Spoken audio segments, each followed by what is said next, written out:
السلام علیکم دوستوں، فلسطین کی تاریخ کے حوالے سے ہم نے پچھلی ویڈیو میں یہ جانا تھا کہ کیسے حضرت سلیمان علیہ السلام نے ہیکل سلیمانی کی تعمیر کی اور کیسے ان کی وفات کے بعد یہودیوں نے اللہ کی نافرمانی کی اور پھر اس کے نتیجے میں پہلے بخت نصر بابلی نے اور پھر رومیوں نے فلسطین پر قبضہ کر لیا۔ جب رومیوں نے یروشلم کو جلا کر راکھ میں بدل دیا اور ہیکل سلیمانی کو گرا کر یہودیوں کو دربدر کر دیا تو یہ زمین ایک طویل عرصے تک ظلم، جبر اور گناہوں کا گڑھ بنی رہی۔ یہاں نہ تو اللہ کا نور باقی رہا، نہ بندوں میں اطاعت اور نہ عدل کا کوئی نشان۔ یہ وہ وقت تھا جب دنیا کے بیشتر حصوں میں ظلم کی حکومت تھی، آسمان خاموش تھا اور زمین سسک رہی تھی۔ اسی تاریکی میں عرب کی زمین پر ایک ایسا چراغ روشن ہوا جس کی روشنی نے فلسطین سمیت پوری دنیا کو جگمگا دیا۔ مکہ میں اللہ کے آخری نبی محمد صلی اللہ علیہ وآلہ وسلم کی ولادت ہوئی۔ آپ صلی اللہ علیہ وآلہ وسلم نے جب نبوت کا اعلان کیا تو سب سے پہلے قبلہ یعنی نماز کی سمت بیت المقدس کو ہی مقرر کیا۔ مسلمانوں کا پہلا روحانی تعلق اسی مقدس سرزمین سے جڑا جہاں کئی انبیاء نے اللہ کی عبادت کی اور جہاں حضرت محمد صلی اللہ علیہ وآلہ وسلم کی روحانی میراث جڑ پکڑنے والی تھی۔ یہ تعلق صرف جسمانی نہیں تھا، یہ ایک پیغام تھا کہ اب اللہ کی زمین پر عدل و توحید کی حکمرانی ایک بار پھر لوٹنے والی ہے۔ ہجرت کے بعد مدینہ میں اسلامی ریاست قائم ہوئی۔ اس دوران بیت المقدس کی طرف رخ کر کے نماز پڑھی جاتی رہی، یہاں تک کہ اللہ نے تحویل قبلہ کا حکم نازل کیا اور قبلہ خانہ کعبہ بن گیا۔ مگر مسلمانوں کے دلوں میں بیت المقدس کی عظمت کم نہ ہوئی، کیونکہ یہ وہی جگہ تھی جہاں سے ایک رات نبی کریم صلی اللہ علیہ وآلہ وسلم معراج کے سفر پر آسمانوں کی طرف اٹھائے گئے۔ مسجد اقصیٰ وہی جگہ ہے جہاں آپ صلی اللہ علیہ وآلہ وسلم نے تمام انبیاء کی امامت فرمائی اور جسے قرآن نے برکت والی زمین کہا۔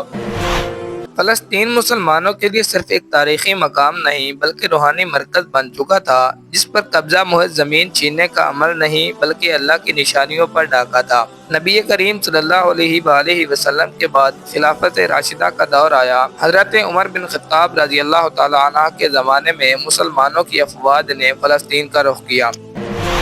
رومی اس وقت یہاں قابض تھے، مگر ان میں وہ اخلاقی طاقت باقی نہ رہی تھی جو کسی سرزمین کو عزت کے ساتھ سنبھال سکتی۔ جب مسلمانوں نے بیت المقدس کا محاصرہ کیا تو وہاں کے عیسائی پادریوں نے صاف کہا کہ ہم اس شہر کی چابیاں صرف حضرت عمر کے حوالے کریں گے۔ حضرت عمر رضی اللہ تعالی عنہ مدینہ سے خود یروشلم پہنچے، نہ کوئی شاہی لباس، نہ لشکر، صرف ایک غلام اور ایک اونٹ۔ ان کا عدل، سادگی اور اللہ سے تعلق اتنا نمایاں تھا کہ عیسائیوں نے بغیر کسی خون خرابے کے شہر ان کے حوالے کر دیا۔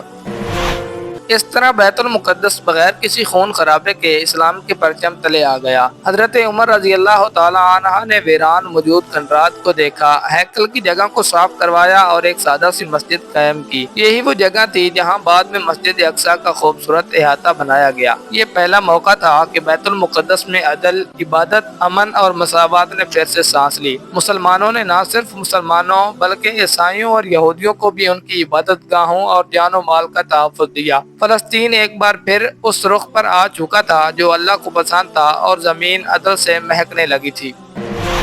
مسلمانوں کے زیر حکومت بیت المقدس میں جب عدل، امن اور رواداری قائم ہوئی تو اس کی فضا ایک بار پھر اللہ کی یاد سے گونجنے لگی۔ حضرت عمر رضی اللہ تعالی عنہ کے بعد جب خلافت راشدہ کا دور مکمل ہوا اور خلافت بنو امیہ کا آغاز ہوا تو اموی خلیفہ عبد الملک بن مروان نے مسجد اقصیٰ کے قریب واقع وہ مقام جہاں سے رسول اللہ صلی اللہ علیہ وآلہ وسلم معراج پر تشریف لے گئے تھے، اس پر عظیم الشان کتبۃ الصغرا تعمیر کروائی۔ یہ عمارت آج بھی سنہرے گنبد کے ساتھ مسجد اقصیٰ کے احاطے میں قائم ہے اور مسلمانوں کے جذبہ ایمان کی ایک شاندار علامت مانی جاتی ہے۔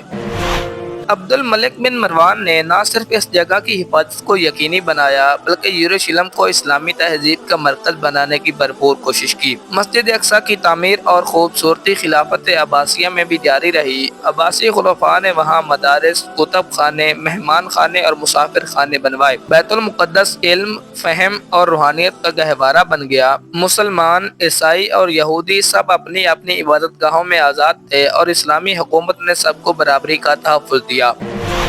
لیکن تاریخ میں ہمیشہ روشنی کو اندھیروں نے چیلنج کیا ہے۔ یورپ کے اندر جب پاپاؤں اور بادشاہوں نے صلیبی جنگوں کی سازشیں شروع کی تو ان کی نظریں بیت المقدس پر جم گئیں۔ انہوں نے عیسائی عوام کو جھوٹے خواب دکھائے کہ اگر وہ بیت المقدس فتح کر لیں تو ان کے گناہ معاف ہو جائیں گے اور جنت ان کے قدموں میں ہوگی۔ یہی جھوٹے وعدے لے کر ہزاروں صلیبی فوج یورپ سے روانہ ہوئی اور بالآخر 1099 میں انہوں نے بیت المقدس پر حملہ کر دیا۔ شہر کے دروازے توڑ دیے گئے اور تاریخ کے ایک سیاہ ترین دن کا آغاز ہوا۔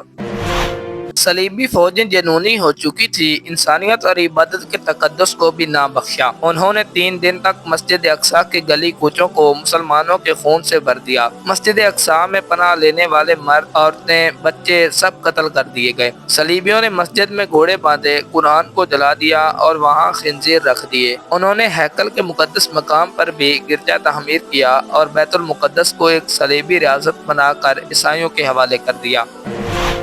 مسلمانوں کے لیے یہ شکست محض زمین کا نقصان نہیں تھا بلکہ روح کا زخم تھا۔ خلافت عباسیہ کمزور ہو چکی تھی اور مسلمانوں میں انتشار پھیل چکا تھا، لیکن اللہ کے دین کو دبایا نہیں جا سکتا۔ بہت سے مسلمان مجاہدین اور صوفیاء نے بیت المقدس کی بازیابی کے لیے کوششیں شروع کی۔ تب تاریخ کے افق پر ایک نام نور الدین زنگی ابھرا۔ اس عظیم حکمران نے بیت المقدس کی آزادی کو اپنا مشن بنایا۔ اس نے انصاف، عدل اور جہاد کا ایک نیا جذبہ پیدا کیا۔ مگر اللہ نے یہ سعادت نور الدین زنگی کے شاگرد اور جنرل صلاح الدین ایوبی کو عطا کی، جس کے بارے میں ہم اگلی ویڈیو میں بات کریں گے کہ کیسے صلاح الدین ایوبی نے 88 سال بعد امت مسلمہ کو یکجا کر کے بیت المقدس کو فتح کیا اور پھر ان کی فتح کے بعد فلسطین جنگ کا میدان بنا رہا، اور صلاح الدین ایوبی کی وفات کے بعد پھر کیا ہوا، یہ سب اگلی ویڈیو میں بیان کریں گے۔ تب تک کے لیے اپنا بہت سارا خیال رکھیے گا۔ اللہ حافظ۔